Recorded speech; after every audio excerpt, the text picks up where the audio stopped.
রঙের চুমুকে।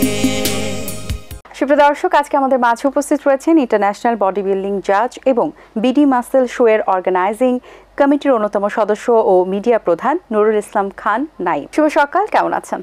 শুভ সকাল, আলহামদুলিল্লাহ ভালো।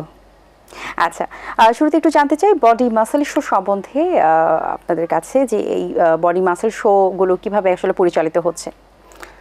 আসলে বাংলাদেশ বডি বিল্ডিং কমিউনিটি এর ব্যবস্থাপনায় এবং বাংলাদেশ বডি বিল্ডিং ফেডারেশনের টেকনিক্যাল সাপোর্টে দেশের ইতিহাসে সবচেয়ে বড় বডি বিল্ডিং শো হতে যাচ্ছে বিডি মাসেল শো 2025।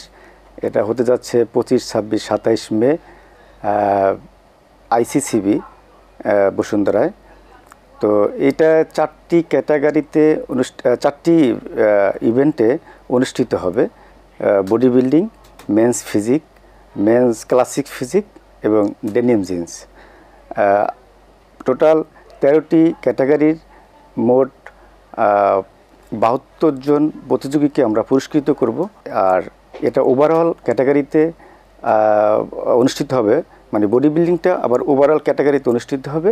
সেই ওভারঅল ক্যাটাগরিতে আমাদের থাকছে 1500 সিসি গাড়ি এবং 22টি মোটর বাইক সহ 1 কোটি টাকার প্রাইজ মানি। আচ্ছা, বডি বিল্ডিং জাজিং কিভাবে করা হয়? বডি বিল্ডিং জাজটা করা হয় অন্যান্য ইভেন্টের থেকে একটু আলাদা।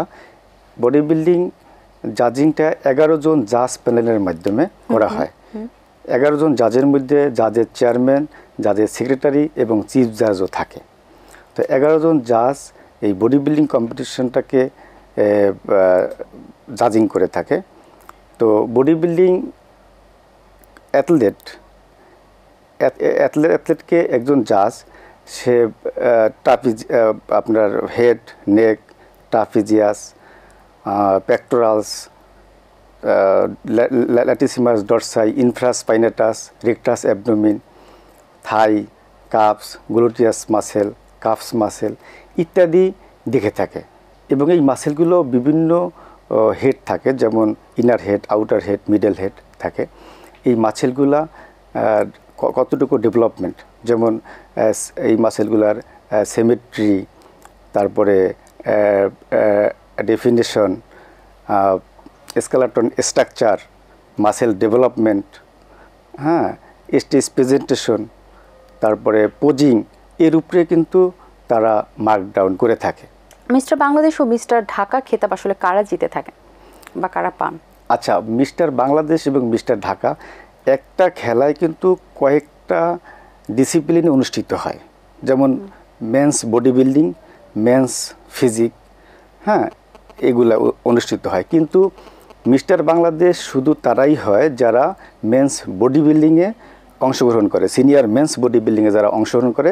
এবং মিস্টার ঢাকাও তারা হয় যারা সিনিয়র মেন্স বডি বিল্ডিংয়ে মিস্টার ঢাকা চ্যাম্পিয়ন হয়, তারাই শুধুমাত্র মিস্টার বাংলাদেশ বা মিস্টার ঢাকা খেতাব থেকে।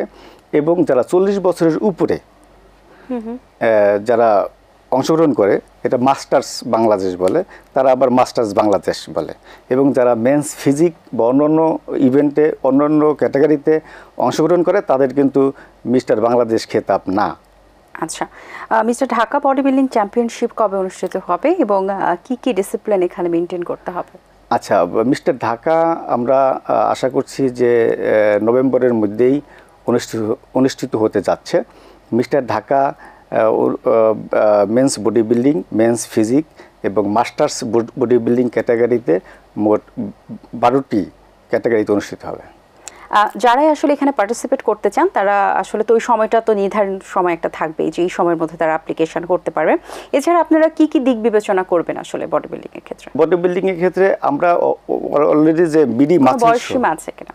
জি, বয়স সীমা বলতে 18 থেকে বয়স সীমা হলো যত বয়স থাকে কোনো সমস্যা নেই, কিন্তু তার একটা মানে বডি বিল্ডিং বা অ্যাথলেটিক ফিজিক থাকতে হবে। অ্যাথলেটিক ফিজিক থাকলে যে কেউ এই বডি বিল্ডিং কম্পিটিশনে অংশগ্রহণ করতে পারবে। আচ্ছা, আপনার প্রাইজ মানিটা হচ্ছে 1 কোটি টাকার। সেই প্রাইজিং মানিটা ফিক্সড করার পেছনের কারণটা কি, আসলে এই অ্যামাউন্টটা কেন আপনারা দিচ্ছেন? আসলে বডি বিল্ডিং ইতিহাসের সবচেয়ে বড় শো, আমি আগেই বলছিলাম।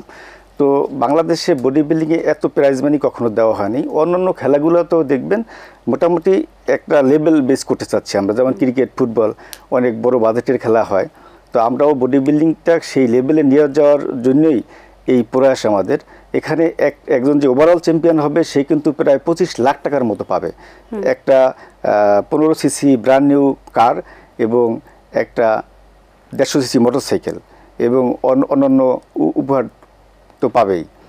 তো সেক্ষেত্রে অন্যান্য খেলার থেকেও এই খেলাটা আমরা দেশে এবং বিদেশে বড় আকারে নিয়ে যেতে চাচ্ছি। আচ্ছা, আন্তর্জাতিক বডি বিল্ডিং বাংলাদেশের অবস্থা এখন কেমন? আসলে আন্তর্জাতিক বডি বিল্ডিং অবস্থা বাংলাদেশের খুব ভালো। 2010 থেকে 2022 এটাকে বলা হয় বডি বিল্ডিংয়ের বাংলাদেশের স্বর্ণযুগ।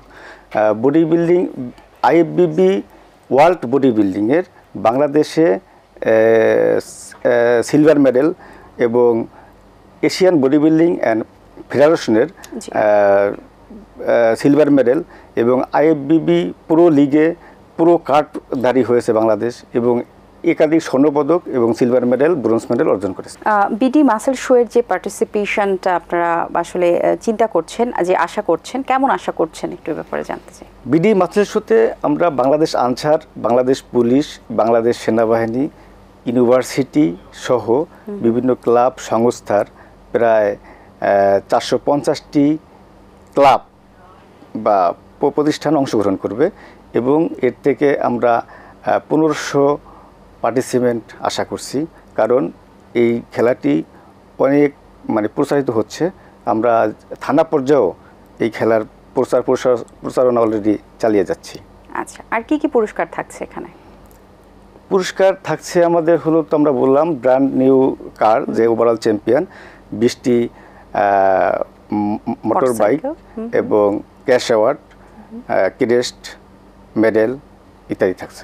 আচ্ছা, এমনিতে যারা আসলে কত পর্যন্ত আসলে কিছু না কিছু পুরস্কার পাবেনি, কত পর্যন্ত আপনারা সেই 1 থেকে 6 পর্যন্ত? 1 থেকে 6 প্রতিটা ক্যাটাগরিতে আমাদের 13টা ক্যাটাগরিতে অনুষ্ঠিত হবে। প্রতিটা ক্যাটাগরিতে 1 থেকে 6 এর মধ্যে পুরস্কৃত পাবে। আচ্ছা, তার পরবর্তীতে প্রত্যেকেই কি আসলে যারা 6 জন টপ থাকবেন তাদের প্রত্যেকেই কি ইন্টারন্যাশনাল লেভেলে পাঠিয়ে দেওয়া হবে কিনা বা তাদেরকে রিপ্রেজেন্ট করা হবে কিনা? অবশ্যই, যারা ফার্স্ট সেকেন্ড থাকে মূলত তাদের দিয়ে আমরা বাছাই করে বিদেশে পাঠিয়ে থাকি। আচ্ছা, সেটা সম্পূর্ণ আপনাদের খরচেই তো হচ্ছে? সেটা এখন দেখা যাবে খেলা উপলক্ষ। আচ্ছা, সো আপনি এই প্রফেশনে আসার পেছনে কারণটা, বডি বিল্ডিং এ আপনার আসার যে সময়টা, যে শুরুর জার্নিটা, সেটা আসলে শুরুর জার্নিটা হচ্ছে মিস্টার ঢাকা খেলা দিয়ে। একসময় মিস্টার ঢাকা খেলা হতো, 2007 সালে আমরা দেখলাম যে মিস্টার ঢাকা আর হচ্ছে না। তখন বডি বিল্ডিং ফেডারেশনের সাথে আমি আলাপ আলোচনা করে মিস্টার ঢাকাটা আয়োজন করি। আমার একটা প্রতিষ্ঠান আছে সাউথ পয়েন্ট এবং অন্যান্য প্রতিষ্ঠান দিয়ে এই খেলাটা আমরা আয়োজন করে থাকি। 2007 সাল থেকে আমি এই বডি বিল্ডিংয়ের সাথে জড়িত।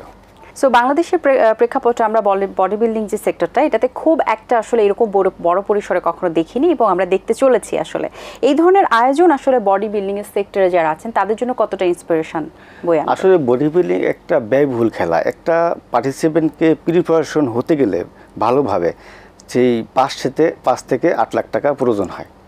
তো এত টাকা খরচ করে তারা যদি একটা ভালো অ্যামাউন্ট বা ভালো পুরস্কার না পান তাহলে আমাদের কাছেও খারাপ লাগে, খুব কষ্টদায়ক।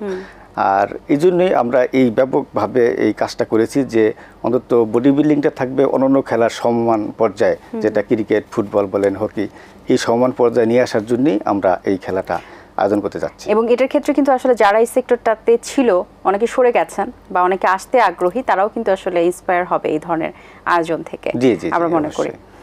এছাড়া আর কি কি ধরনের আসলে আপনি এখন বডি বিল্ডিং নিয়ে কাজ করছেন, সে জাজ এবং বিডি মাসেল শো নিয়ে অর্গানাইজ করছেন, এছাড়া আর কি কি পরিকল্পনা আছে আপনাদের?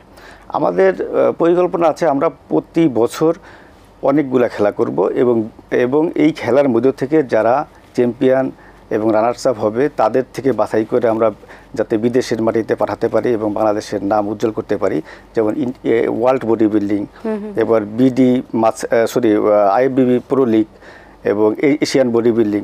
আপনারা জানবেন সাউথ এশিয়ান বডি বিল্ডিং কিন্তু বাংলাদেশ পার্টিসিপেট করে সেকেন্ড হয়েছে, পুরো দল হিসাবে সেকেন্ড হয়েছে। আমাদের অনেক সুনাম আছে বডি বিল্ডিংয়ে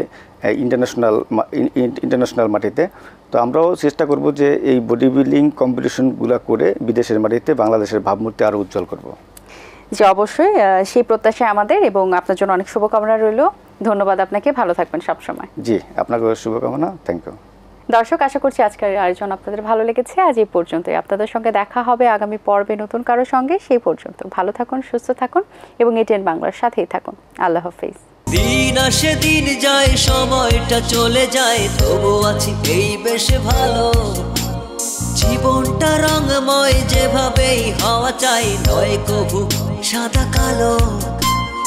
এই আশাতে স্বপ্ন ভাসে, সুখ হাসে চোখে মুখে, চায়ের চুমুকে।